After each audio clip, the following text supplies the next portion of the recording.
We are officially 1 day away from Week 4 fantasy football kicking off on Thursday night. And honestly, guys, we've got some serious concerns, specifically at the running back position. And injuries are not the only problem here.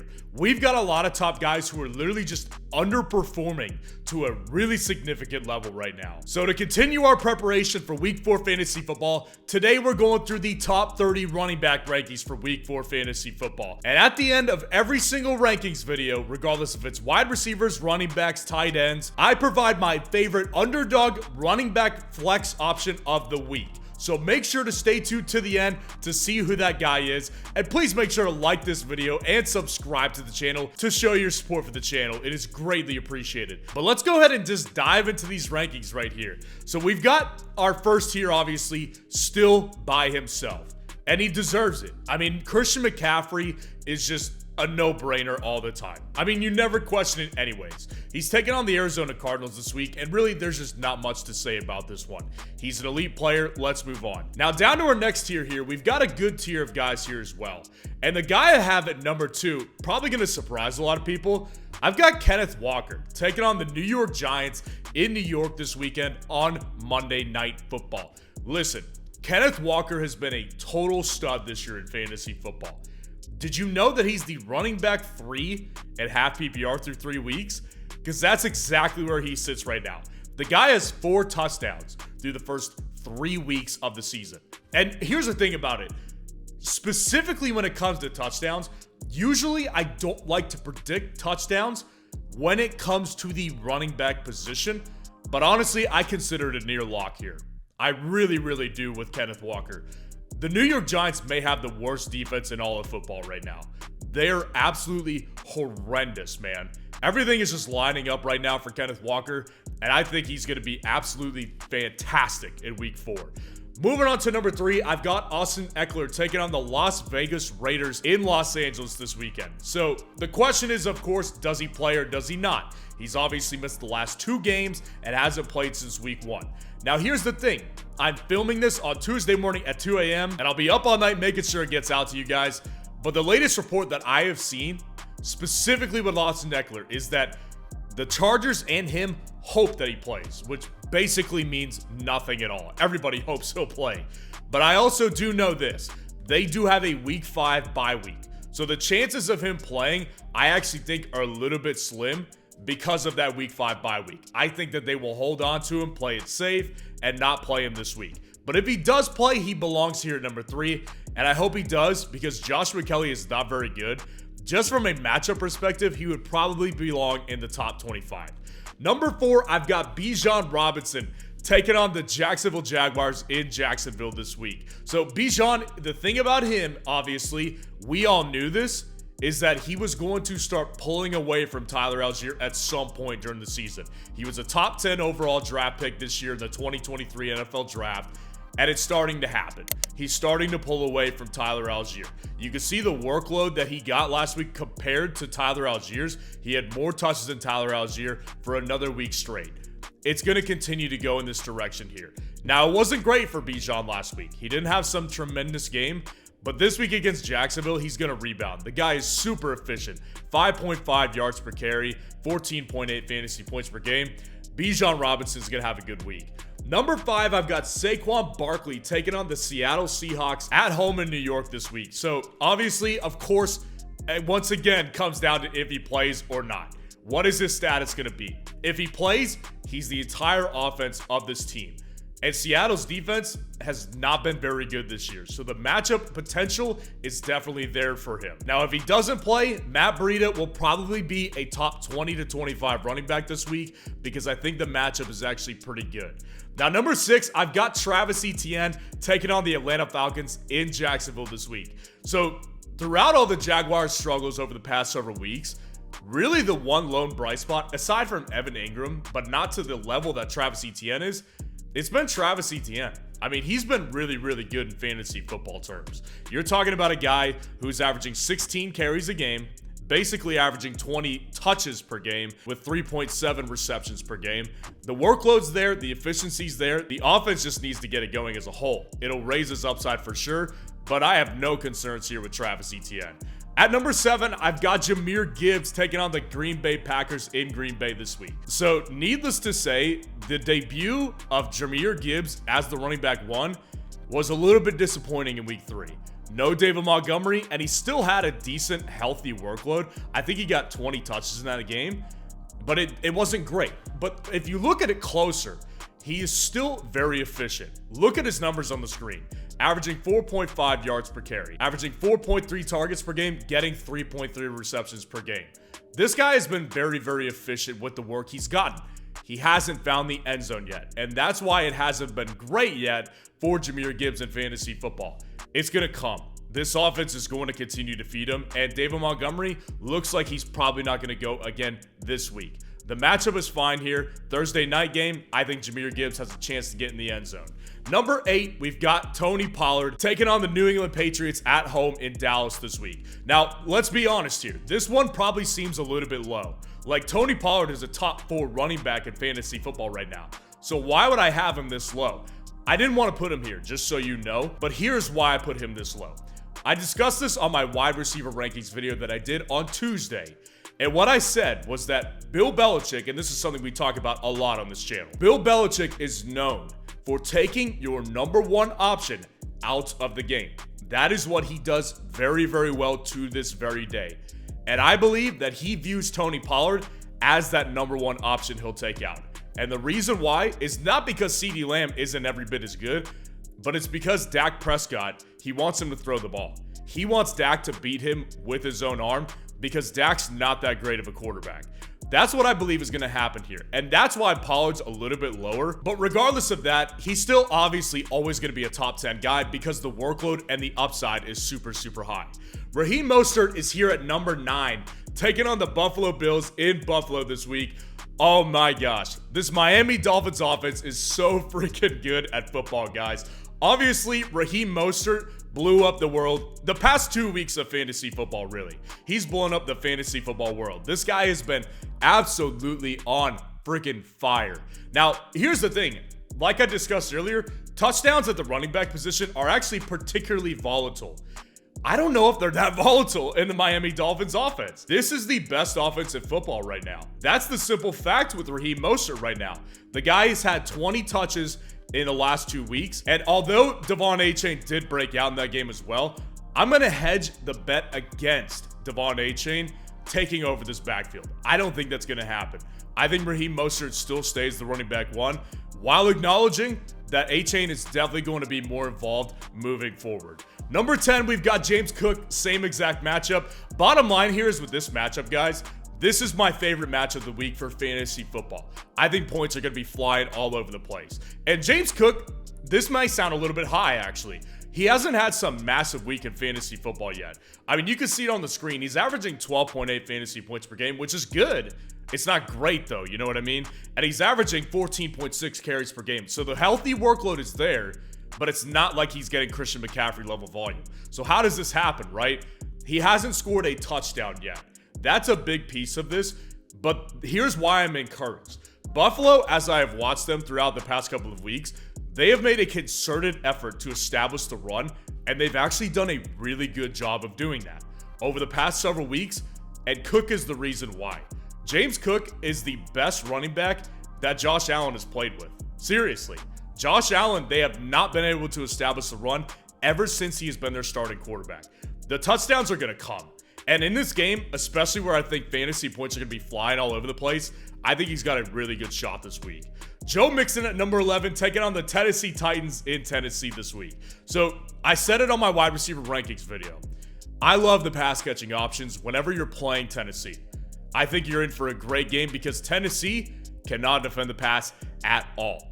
But again, the running backs playing Tennessee always struggle. Tennessee is a very good run defense. And the problem is, Joe Burrow is not 100% healthy. There's no way you can watch that game on Monday night and say that he was 100% healthy. He's not. And that's going to lower Joe Mixon's ceiling. With that said, the volume is still there. I do think he has a possibility of getting more pass catching work this week, even if Joe Burrow is out.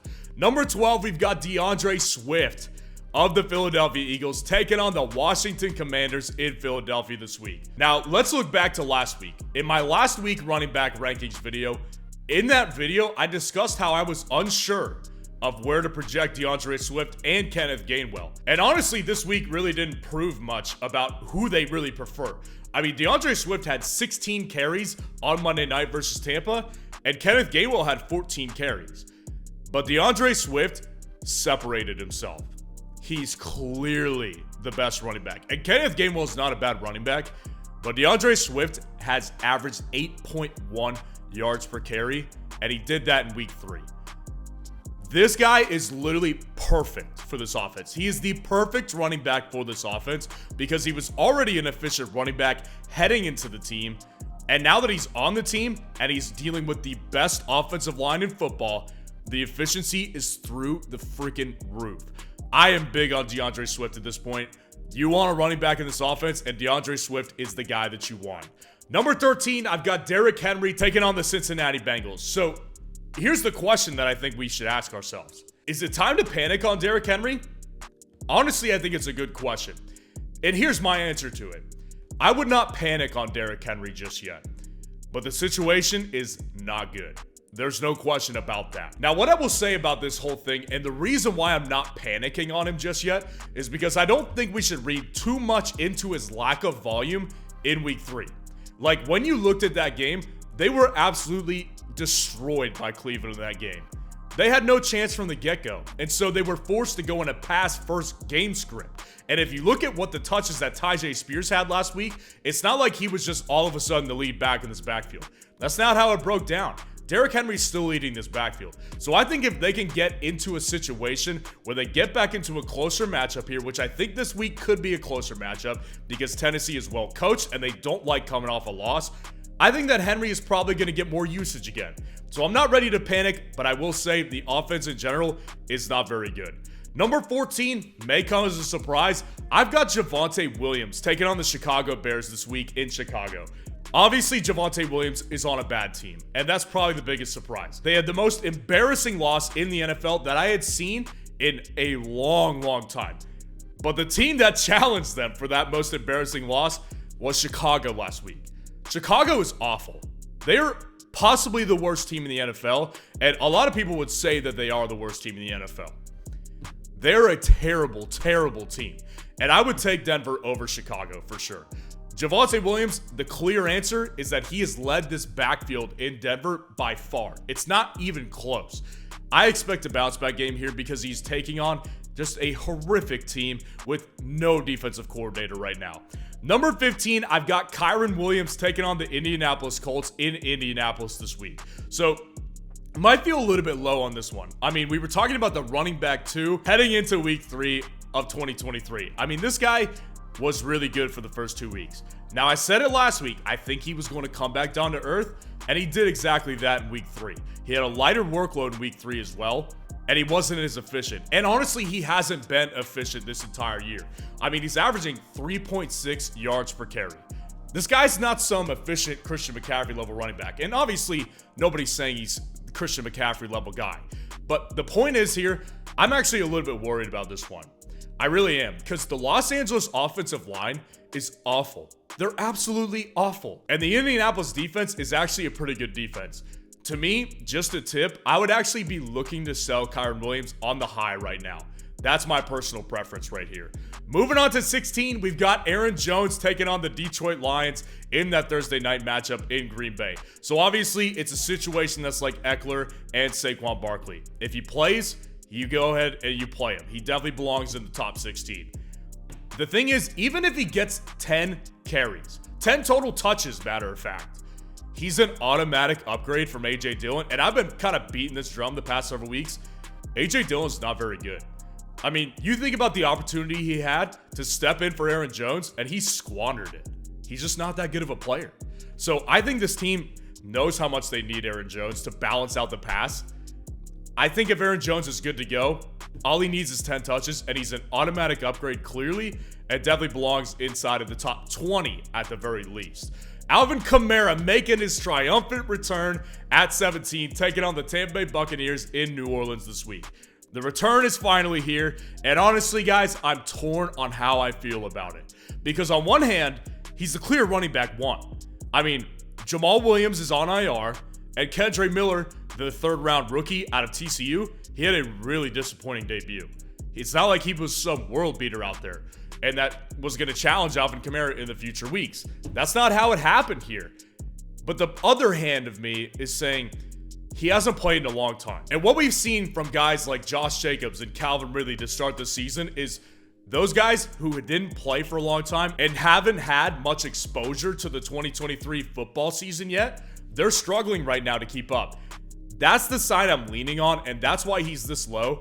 But from a volume perspective, I wouldn't be surprised if he gets at least 15 touches in this game.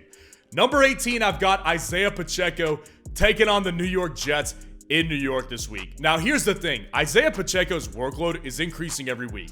Obviously, Clyde Edwards-Helaire started out that week 1 game, and Isaiah Pacheco managers were like, where is this coming from? Nothing to worry about here because the offense keeps getting better as well. Not only is the volume improving, the Chiefs are improving as an offense. And as good as the Jets defense is, I think Kansas City is going to curb stomp the Jets this week. And it's not like a hot take. I think most people would agree. The Jets are about to fall apart. They're about to fall apart as a team. Zach Wilson, the decision to start him, the Jets coaching staff is making, is going to drive this locker room apart. And I think that we're going to see a lot of cracks in it in week 4 versus the Kansas City Chiefs. And Isaiah Pacheco is definitely a candidate to get at least 15 to 20 touches in a blowout win. Number 19, we've got Zach Moss taking on the Los Angeles Rams at home in Indianapolis. So I'll be honest, this one totally shocked me in week 3. I was not expecting Zach Moss to do good again. They were taking on the Baltimore Ravens, typically a very good run defense team. And I've been saying this for a while now. This offense is elitely run. They are run by elite coaching with Shane Steichen here. I want whoever starts a running back on this particular Indianapolis Colts offense, even if it's Zach Moss, who I was never wild about in fantasy football. He's got at least one more week without Jonathan Taylor, and I'm taking advantage of it this week against the Los Angeles Rams. Ramondre Stevenson at number 20 here, taking on the Dallas Cowboys in Dallas. Again, might sound a little bit low, but I had to drop Ramondre Stevenson, and I'll tell you why.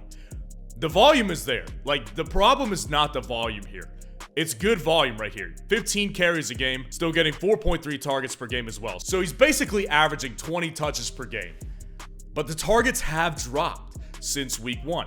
He had 1 target last week. So that number of targets per game is actually really skewed by that week 1 number. And the efficiency has not been there for Ramondre Stevenson. 2.9 yards per carry for this guy. It's been a really ugly run this week. Now, they've played some really tough defenses this year. Philadelphia's defense, the Jets defense last week. Now they're taking on the Cowboys defense. He's not getting a break here, and that's exactly why he's lower on this list. Number 21, Josh Jacobs taking on the Los Angeles Chargers in Los Angeles. Now, I said this in my lessons learned, what I got right and what I got wrong video after Monday Night Football, which we do every single week to be transparent with you guys. I said it, and I was like, I don't really know where to go with Josh Jacobs right now. I really don't, because the volume is still there. 15 carries a game, almost 5 total targets per game. The volume has not gone away. Is it rust? Is he just not good anymore? Honestly, I really don't know. I'm leaning on the side that it's rust, and that's why I still believe in him to an extent. But if he can't rebound this week against the Los Angeles Chargers, we've got a serious problem on our hands. Number 22, we've got Miles Sanders taking on the Minnesota Vikings at home in Carolina. So here's the thing about Miles Sanders. Really bad offense, really bad offensive line. Not much upside associated with Miles Sanders. And he also had a season low in carries in week 3 with 9 total carries. But on the other hand, he had a season high in targets. He had 9 total targets last week. Andy Dalton is a very good quarterback for running backs who catch out of the backfield. That's what he can do because he can't move. He's not mobile anymore. So I think this is actually good because Andy Dalton's going to start again. And this is a good matchup against a really bad defense here. Sanders honestly could be a very low-key good start this week. Moving on to number 23, we've got Jerome Ford taking on the Baltimore Ravens in Cleveland this week. Now, he had a really good fantasy football week in week 3. But I want to look closer on this one because I said it leading up to the week. Tennessee, who they played last week, is really tough against the run. Everybody knows that who watches this channel regularly. I talk about that very frequently. So if you look at what he did in week 3, he averaged 1.8 yards per carry in week 3. So basically, if you take those 2 touchdowns out of the equation, he would be viewed a lot differently heading into this week if it didn't happen. Obviously, it did happen. We're not going to play hypotheticals too much longer on this one. And he's not a bad option this week. He's not a bad option. I just don't believe he's a great option. And I do think that Jerome Ford will come back down to earth. Number 24, we've got the waiver wire wonder, Etienne, taking on the Buffalo Bills in Buffalo in that high-flying matchup that is surely to be. So obviously, he was the prize waiver wire pickup this week. Lit the fantasy football world on fire. Almost 50 points in half PPR in 1 week. Totally crazy here. Now, I'm probably going to get pushback, actually, for having him this low on the list right here. I'll be honest here. We got to keep in mind that a lot of his damage was done later on in the game when they were already absolutely abusing the Denver Broncos defense. Now, definitely some of it was from the earlier portions of the game. He had a touchdown in the first half of this game. So I'm not saying it all came from garbage time here. But what I'm also saying here is that Buffalo's defense is so much better than the Denver Broncos defense. It's not even close, man. So I just think that we need to temper expectations with Etienne because you can never count on a 50-point game multiple times in a year from anybody. Not Christian McCaffrey, let alone Etienne. So we just can't expect him to be the next big thing with Etienne. Number 25, we've got Brian Robinson taking on the Philadelphia Eagles in Philadelphia this week. Now, I said this one last week. Brian Robinson is actually a better player than I once thought he was. I mean, the dude averaged 7 yards per carry in week 3 right here. The problem here is he doesn't really get a break from the matchup that he had last week. And last week, they got absolutely derailed by the Buffalo Bills. He's taken on possibly the best front 7 in football, and it's in Philadelphia this week. So he's got problems here this week, but he's got to be on this list because the volume is absolutely there. Number 26, we've got James Conner taking on the San Francisco 49ers in San Francisco. Every single week that we do these rankings videos, I catch flack for where I rank James Conner or lack of leaving him off the list entirely. One way or the other, I'm always getting flack for my take on James Conner, and it's understandable. The dude has been very good this year, averaging almost 15 fantasy points per game, healthy workload with 17 carries per game. There's no question that he's been very good in fantasy football, and I acknowledge that I was wrong about him in previous weeks. That's definitely the reality here, but I honestly can't rank him higher than this. I just can't rank him higher than this. San Francisco has possibly the best defense in football, if not the best. I mean, this defense is elite. And Conner does handle the healthy volume, like we discussed earlier, and he has been really good. But the upside of this matchup, how high really is it against the San Francisco 49ers? Dameon Pierce is number 27, taking on the Pittsburgh Steelers in Houston this week. Now, if you look at Dameon Pierce in week 3, yes, things did get a little bit better for Dameon Pierce because he had the touchdown in fantasy football. So his fantasy points per game, the average rose because of that touchdown. But he still had less than 15 carries, and he averaged less than 3 yards a carry. It's not looking good for Dameon Pierce still. Now, Pittsburgh is a very good matchup for running backs in fantasy football. That is the good thing here, and I honestly do think that he outscores Najee Harris in this game. Number 28, we've got Alexander Mattison taking on the Carolina Panthers in Carolina this week. So, Alexander Mattison finally has the good week, right? People are thinking maybe he can salvage some fantasy value right now, right? And it was likely done last week's game on a lot of people's benches because he's been so bad aside from week 3. He's not higher on this list because of the following right here. So Kevin O'Connell, the team's head coach, came out after the game that they lost in week 3 versus the Los Angeles Chargers, and he said that he will start pulling players who are fumbling the ball a lot. That was a direct message to Alexander Mattison. He has put the ball on the ground 4 times in the last 2 games. That was a direct warning shot in the direction of Alexander Mattison. So I have some real issues with Alexander Mattison this week. I would be careful in this one. I think there's a chance that Alexander Mattison could really start to either split the backfield with Ty Chandler or lose the job entirely. Number 29, we've got Rachaad White taking on the New Orleans Saints in New Orleans this week. Now, I predicted this one last week. he fell back down to earth, as I predicted. I mean, you obviously are taking on the Philadelphia Eagles defense here. Your upside is not that high. The offensive line just isn't very good either. Like, there's not many lanes that are opened up for him, especially against that stout of a front seven. And this matchup this week is not any easier. New Orleans defense is elite. They're an elite defense. But he's here because of the volume, and that's the simple reason why. Number 30, rounding it out, it's Najee Harris of the Pittsburgh Steelers taking on the Houston Texans in Houston this week. Now, when you're looking at week 3, there was definitely some improvements made there for sure. Like, he had 19 carries in this game, but there's still a lot of issues here, guys. The efficiency just isn't there. The pass catching upside just isn't there. Jaylen Warren comes in and spells Najee Harris. There's a lot of issues here, and Houston is getting better defensively by the week. I got a lot of issues with Najee Harris. So as promised, we are giving you my Underdog running back flex option of the week this week, and I'm going really deep on this one. We're talking super deep leagues where you've got to go for backups right here. I'm going with Ty Chandler of the Minnesota Vikings taking on the Carolina Panthers in Carolina. As we just discussed a minute ago, Alexander Mattison is on the verge of getting benched entirely. Read the tea leaves there from Kevin O'Connell. This guy's not messing around. They're 0-3. They're desperate right now. They're trying to make a change to win a football game. And this guy's put the ball on the ground 4 times in the last 2 games. Ty Chandler has had some moments where he's looked very explosive in this offense. I think there's a legitimate chance this week. Like I said, very deep shot. But I think there's a legit chance this week where he could get 10 to 12 carries in this game and really be a shot in the arm of the Minnesota Vikings offense. So let me know what you think of these rankings in the comments below and what matchup questions you need answered before week 4 fantasy football. And if you want to see the top 30 wide receiver rankings for week 4 fantasy football, click on this video right here.